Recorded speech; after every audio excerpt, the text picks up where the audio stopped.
Ladies and gentlemen, good morning and welcome to Gachagua TV, the tourist man in Black Africa.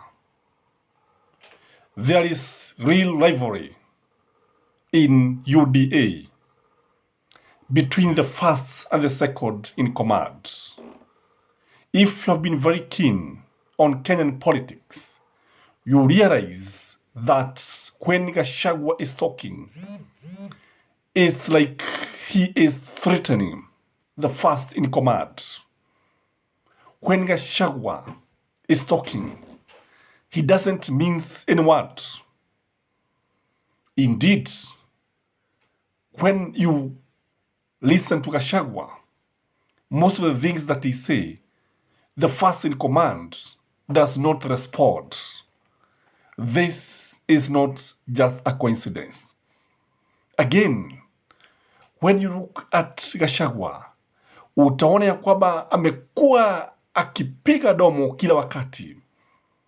With his acidic tongue, the man has been on the offensive. The man has been crisscrossing in Mount Kenya. Wakati mwingine tunamuona akielekea kukwea mlima, facing Mount Kenya. Wakati mwingine tunamuona akijaribu kutoka kituo kimoja cha habari hadi kingine, from one media house to the other. What is happening is that there is serious political rivalry between Gachagua and William Ruto. That is the reality of politics. And in this video, I want us to look at why there is this rivalry. Because when you look at all this, you realize that Kenya Kwanza has been on the campaign trail since August. Immediately, William Samoei Ruto was declared the President of the Republic of Kenya by none other than Wafula Chebukati. Kile ambacho tunaona kilifuata ni kwamba alianza kampeni papo hapo. Remember, the first place he went was in Kiambu. Na Gachagua has never rested since then. Jambo lingine ambalo unataka uangalie vizuri sana ni kwamba unapowatazama hawa vigogo wawili wa Kenya Kwanza, utaona ya kwamba kila mmoja akijaribu kuvuta kuelekeza upande wake. Kama walivyosema Swahili, kila mvuta goma huvutia kwake. This is what is happening. So what is the cause of this rivalry? Because it is silent, by the way. There is silent, a cold war between the president and his deputy. The first cause of this war is the 2027 general elections. There is a serious debate that has been going on that William Samoei Ruto has never, ever been comfortable with Rigathi Gachagua as his deputy.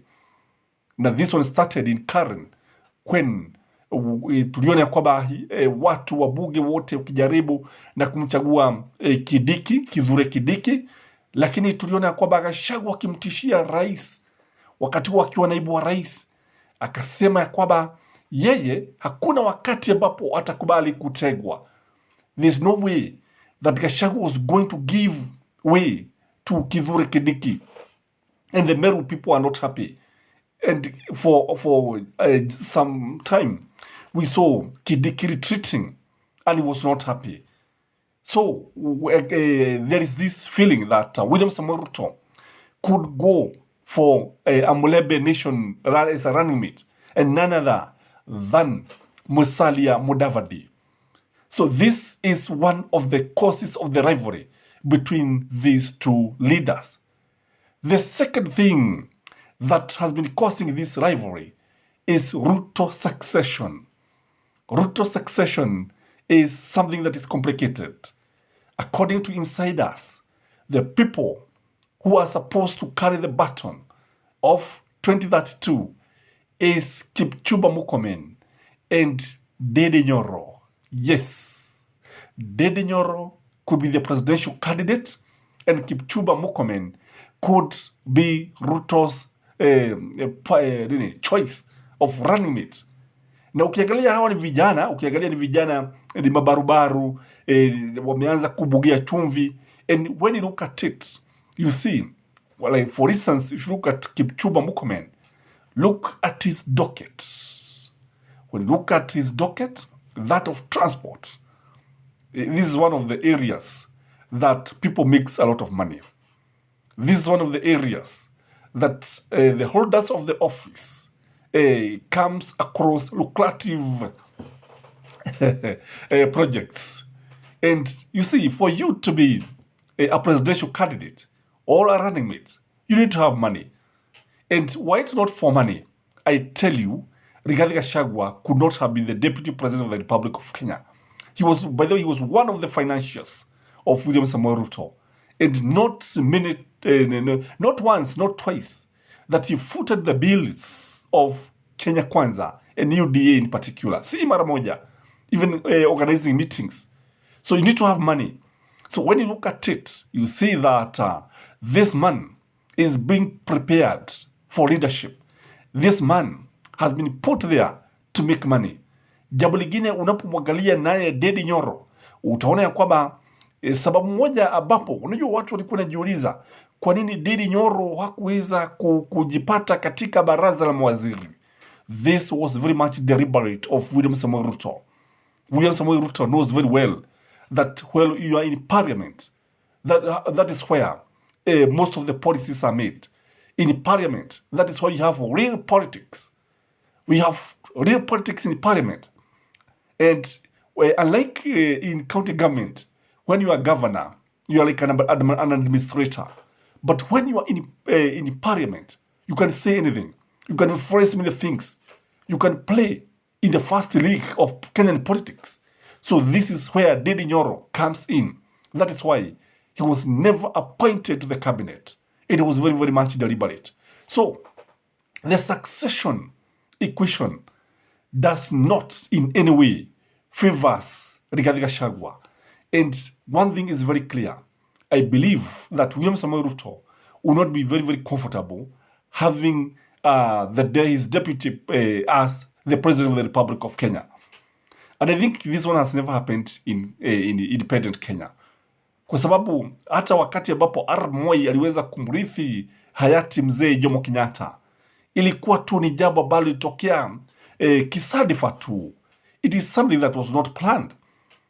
And no president is comfortable by being succeeded by his deputy. I don't know what is the problem with Kenyan politics.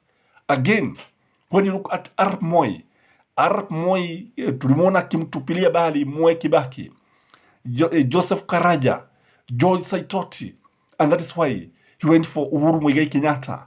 Kwa hivyo kile ambacho tunaona ni kwamba William Samoei Ruto succession does not feature Rigathi Gachagua anywhere. And this one is causing a lot of discomfort in the circles of the deputy president. That is why you see a lot of rivalry between the two. They may look like they are friends, but behind the scene is fireworks. And I believe if Gachagua is going to be Ruto's running mate in 2022, if at all, 2027, if at all the president is going to make it through his first term, kile ambacho tunaweza kusema ni kwamba if William Samoei Ruto wins the 2027 general elections, there will be a big fallout, a bitter fallout with Rigathi Gachagua because of the succession equation. The other thing that is happening here, the reason of this rivalry, is the fear that William Samoei Ruto could made fences with Raila Amolo Odinga. Indeed, the grapevine is that William Samoei Ruto doesn't have a lot of bitterness with Raila Amolo Odinga. The two have worked together. Indeed, I believe also politicians have more than, these two politicians have more in common than in conflict. That is the truth of the matter. Unlike Gachagua and Raila Amolo Odinga, I believe Raila Amolo Odinga and Rigathi Gachagua cannot work together. But William Samoei Ruto and Raila Amolo Odinga can work together. And this is something that has always rattled the Kikuyu nation. Hili jambo ambalo mara nyingi linawafanya waanze kutetemeka Wakikuyu, kwa sababu wanakuwa na huu woga kila wakati. If you listen to Rigathi Gachagua, jambo moja ambalo amejaribu kusema na kuhakikisha kwamba halijatendeka ni salamu za heri kati ya Raila Amolo Odinga and William Samoei Ruto.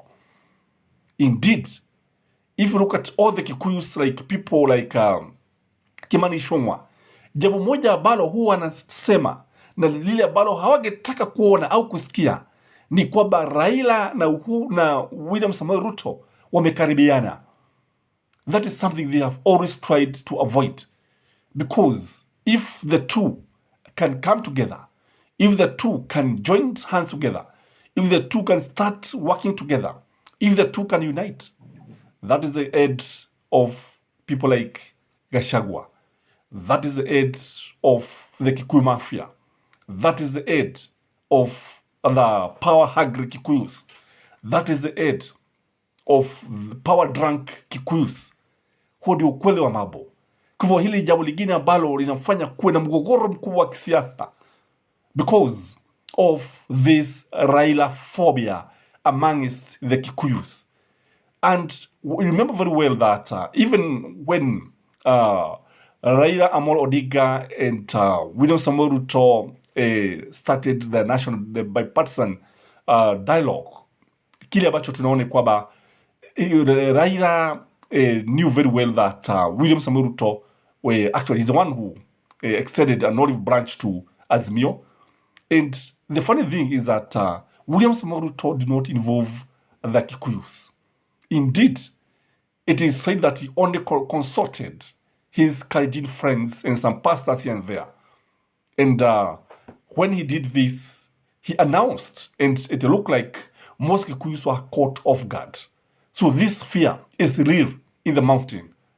Again, the other reason between the rivalry between the first in command and the second in command is because there is what we call a race for wealth. If there is one thing that a leader, a person who becomes the president, a person who contests for the presidency, jambo moja ambalo huwa anataka kufanya ni kwamba ni kumiliki mali nyingi sana. For those of you who are keen in Kenyan politics, you remember William Samoei Ruto made a lot of money between 2013 and 2017. Indeed, that is the time that everybody knew that William Samoei Ruto would be a candidate in 2022. Kwa sababu alikuwa katika harakati za kujitajirisha, alikuwa katika harakati za kujilimbikizia mali, alikuwa katika harakati, indeed, he was associated with so many things that did not go down well. Remember the hustlers jet, remember the what mambo mengi ambayo alihusishwa nayo, kwa sababu wakati ambapo alikuwa akifanya hivi, alikuwa anafanya hivi kwa sababu alikuwa anajua vizuri sana agewania uongozi wa taifa hili. This is what Gachagua is also doing, because he believed that he can also contest for the presidency. So I think Kenya is very funny, because a president will not be comfortable with a deputy president who is richer than him. That's the truth of the matter. So there is competition for the wealth of who is going to accumulate more. And hence the rivalry. Again, when you look at Gachagua, it tells you about something, that another reason for the rivalry is because of the Mount Kenyan voters. Because as far as we are concerned, from where I sit currently, the Mount Kenya people don't have a person they would call the kingpin. Indeed, William Samoei Ruto appears to be the kingpin in the mountain. Although many people are taking Uhuru Muigai Kenyatta as the Mount Kenya kingpin, Rigathi Gachagua has not been accepted. He has not been accepted. Indeed, he has been trying to enforce himself as a spokesman of the Gema nation. Na ukiangalia utaona kwamba jambo hili limemfanya Gachagua kila wakati ajitokeze kama mtu ambaye anajaribu tu kutetea maslahi ya Wakikuyu. Indeed, Gachagua has been reduced to a Gema deputy president instead of the Deputy President of the Republic of Kenya.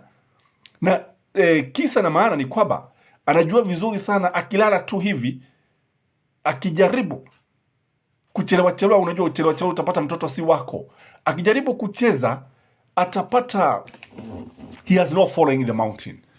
So there is also the competition of who is going to be the kingpin of the mountain. And William Samoei Ruto is very keen not to lose the support of the people of the mountain. And Rigathi Gachagua is also very keen to ensure that all the mountain rallies behind him. And indeed, if there is one person who is uncomfortable with Mwagiwa area and people like Mwangi Kujuri, it is Rigathi Gachagua, because he believes that these people can water down his chances of being the Mount Kenya kingpin. And William Samoei Ruto is also very keen to ensure that Rigathi Gachagua does not have the grip of the mountain. That is why William Samoei Ruto is working very closely with people like Ndindi Nyoro, very closely with people like Kimani Ichung'wah, because you see Kimani Ichung'wah comes from the most populous Mount Kenya county, that is Kiambu County, with its over 1.4 million registered voters as per now. That is why you see these people trying to work very closely with the president. When you look at Ndindi Nyoro is not very keen on working with Gachagua. In fact, you don't find him in most of his meetings. Yes, you are likely to find him in some meetings, but most of the meetings you will not find him. And again, when you look at the people of the mountain, jambo moja ambalo linajitokeza ni kwamba utaona hata wao wenyewe hawaongei sana. Wanasiasa wengi hawaongei sana, wamenyamaza kiasi, sio kama wakati ambapo walikuwa wanaongea sana.